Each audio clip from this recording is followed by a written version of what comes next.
sessions about how Hyperion fumbled this thing when they released the product.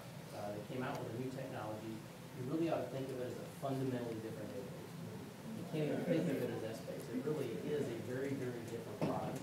It's built differently. It has certain capabilities that BSO, the original S-Base version, will not do. And so you need to expand your mindset to think that instead of ASO being a limited deployment database, it quite frankly should be the majority of your S-Base databases. And then if it can't handle certain things, because there are certain limitations in the product set, you should consider a hybrid solution, which includes some BSO and some ASO.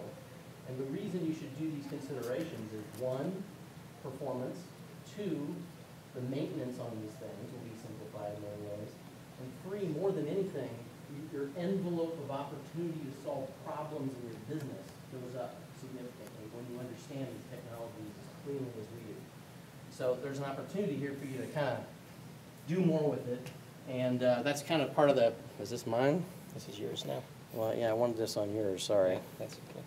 Okay, so my frame of reference was, there's BSO, it's a great product, it's reliable, it's been around a long time, you've used it a lot. Maybe you love it, maybe you don't. It's slow in some cases. Sometimes it's perfectly suited to what you need to do, right?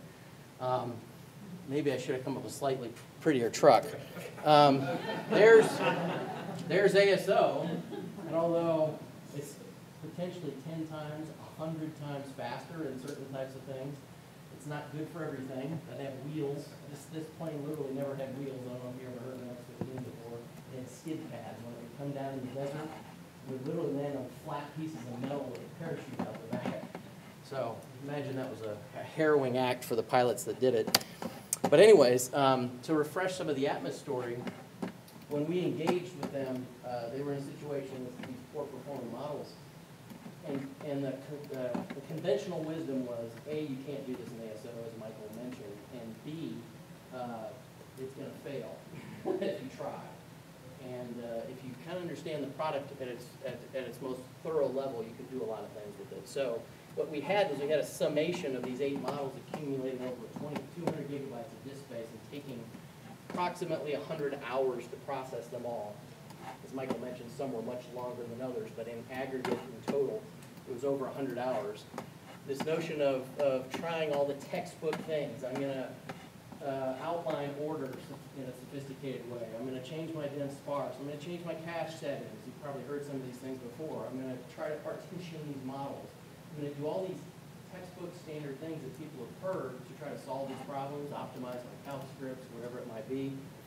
Wasn't going to solve this problem. We're just going to keep beating your head against the wall, and the opportunity to involve ASO in a very sophisticated design was sitting there waiting for the organization to have the right partner to come in and do this. So when we did it, the aggregate improvement was a 99% performance.